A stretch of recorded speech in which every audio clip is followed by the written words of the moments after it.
What's going on, YouTube? This is SG1 Sports, and you're watching our ACC football channel.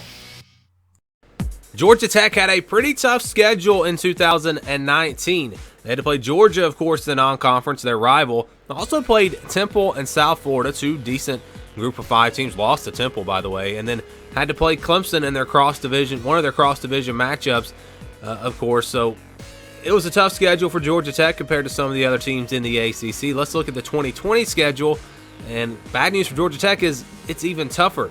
They open up the year once again with Clemson on a Thursday night, this time at home on September the 3rd. That will be a tough matchup there. Obviously, they do have Gardner-Webb, really their only cupcake game. That one comes on September 12th. Week 3, they'll play UCF at home. UCF at home. So you got a very difficult non-conference matchup there.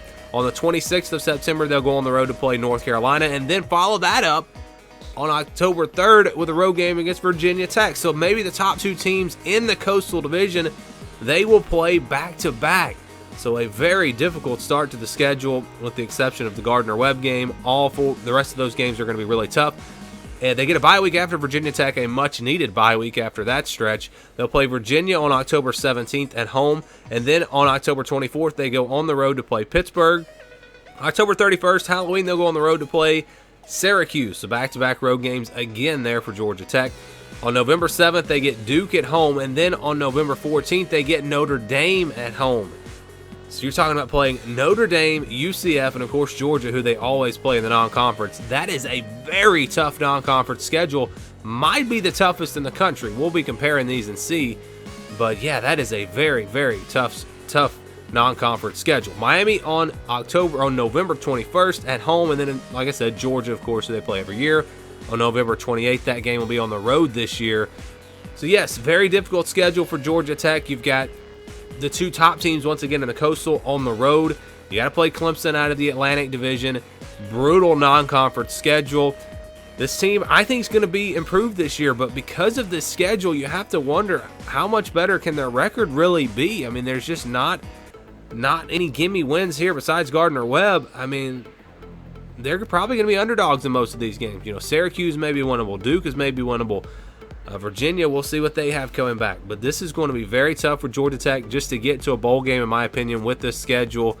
It might be the toughest schedule in the ACC. Again, we'll compare all the schedules and we'll rank them. But yeah, this is a really tough schedule for Georgia Tech. Jeff Collins in his second year. I know you expect, if you're a Georgia Tech fan, to see some improvement, see this team do a little bit better. I think they will be improved, but again, like I said, just because they improve doesn't mean the record's going to be better. So really, you find out about this team against North Carolina and Virginia Tech. Can they compete against those 2 teams, back-to-back road games?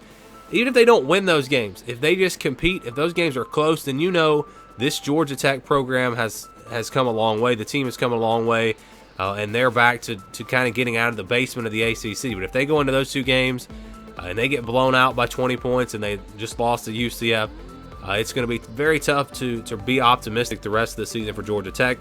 So I think the goal, again, would have to be just to get to a bowl game with this schedule.